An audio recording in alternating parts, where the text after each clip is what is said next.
Hello. We're here to discuss a number of aspects of working with global capability centres in India, also known as GCCs. We're running a whole series of these videos, and today's video we're going to be focusing on the relationship between senior leadership in the West and senior leadership in India. And from our experience of working on over 200 of these type of projects, we realise that that is one of the critical aspects and making sure that global capability centres work to their maximum effectiveness. I'm Keith Warburton, CEO of Global Business Culture. I'm joined by my colleague Navkaran Singh, who's our senior consultant who has lots of experience in the GCC area.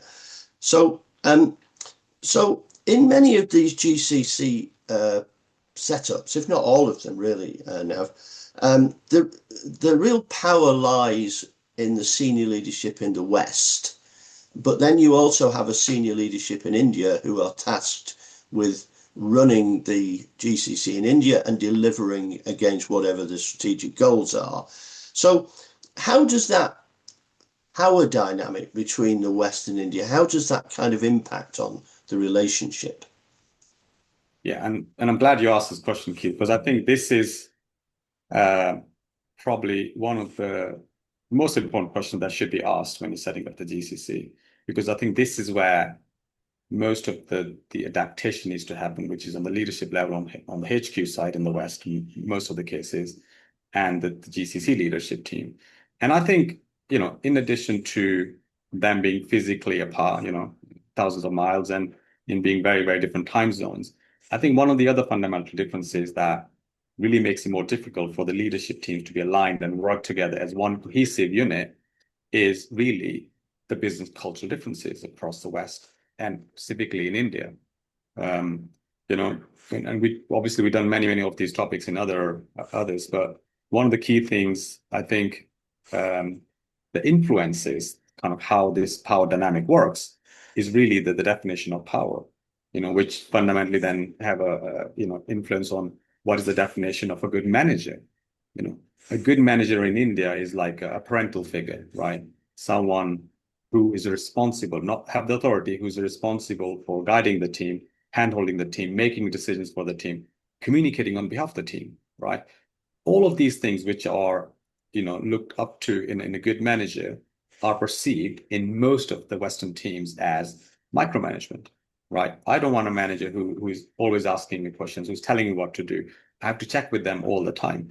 The managers in the West are supposed to take a kind of a step back, let the team drive everything and let the team come to them with the questions, and that works really work really well in the West, but that is perceived by the Indian teams or even the GCC leaders in India as someone who's not interested, someone who's not leading the way they're supposed to lead, someone who's maybe even incompetent, so these totally different definitions of what makes a good manager across these two, the West and mainly India.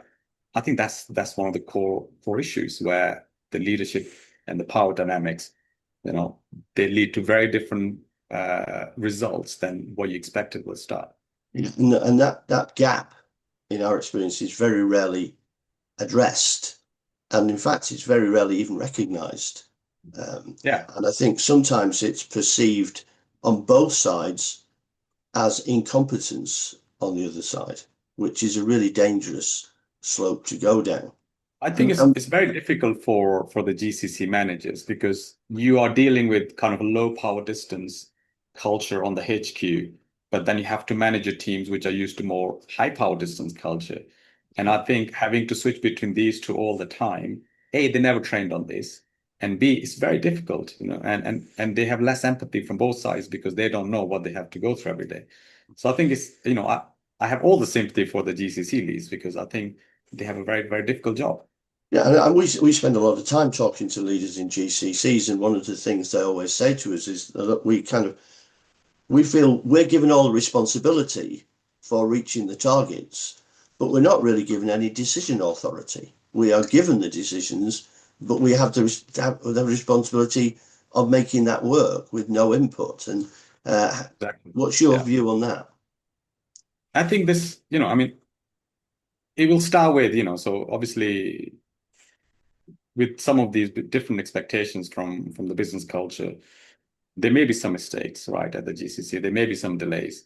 And I think what we see happening over time is that more and more of that decision-making power, more and more of that autonomous team that was promised to the GCC leads, I think it starts going back to the HQ because the confidence in the HQ with the GCC team starts going down.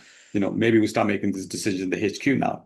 And I think that, it works in two ways against the GCC. One, it makes the GCC leader feel in India that my reputation is going down, right? In the West, making a mistake is just part of the process and we move on. When we have escalations, when we have problems, and things are moving back to HQ, the GCC leader will take it as personally that it's my reputation that's gone. So the motivation goes down. And I think the second thing happening in parallel is that as more and more of this decision-making power and the authority and the processes move back to HQ, I think the expectation still remains the same from the GCC head, that you need to deliver all the outcomes, the KPIs, the first time right, and all the objectives were that they remain in the first place. So, so the leads in the GCC have all the responsibility, they're all responsible for all the outcomes, but they now lack all the controls that were there in the first place. I think this over time we've seen happening in so many GCCs. And I think, again, in addition to everything else, is the human side of it, is the business culture differences across the countries that exaggerates all of this. And as you said, we've seen this so many times, happens again and again and again, this cycle. And so what can global companies actually do to try and make the leadership teams in the global capability centers in India feel more empowered and integrated into the leadership discussions? I think it starts right at the start, or even before you start the GCC. I think what we see with many GCCs that the key decisions, the strategic direction, still sits in the HQ, which is fine, which is where it's supposed to be. But GCCs or the head GCC heads or the managers in GCC, in many cases, don't really have any say in it. I think you have to give your India leaders, your GCC leaders, a seat at the table, before the decisions are made, not after, right? When you have discussion, there's a genuine discussion about where the GCC needs to evolve, which work needs to go there. I think that's probably one of the things that we see that helps you from day one. And I think the other thing which we talk in obviously many other discussions is the the weight of building a relationship with the managers, right? Don't keep it to the tasks, right? In India, we place a very high value on personal connection, especially with the seniors, right? So, a senior HQ leader who makes time for genuine conversation, remembers context from the previous discussions and shows interest in the person rather than just delivery and the KPIs. I think they build that trust with the HQ, with the GCC managers that really starts delivering. I think that trust is where the professional relationship starts. So I think, going to India, investing time, bringing them to the HQ, and being really interested in the personal side of things, I think you will build the trust, you will build the confidence, you build the mindset with the leadership in GCC that really starts delivering, and there's communication that follows, there's ownership and accountability that follows. It's counterproductive, I think, to a Western mindset, but trust me, this is how India is. It's a very different world. I think it really works, and I we've think seen it in the that's a organization. that's a great final comment to finish with. It's a different world, it's a different culture, Yes. it's a different mindset, and that has to be factored in all aspects of working with GCCs in India. So today we've looked at some issues around leadership with working with GCCs. We're going to be running a series of these on other similar topics. So if you're interested, please keep a lookout for them. Once again, thanks a lot for your insights, Nav. It's been a pleasure. Thanks, Keith. Looking forward to the next one.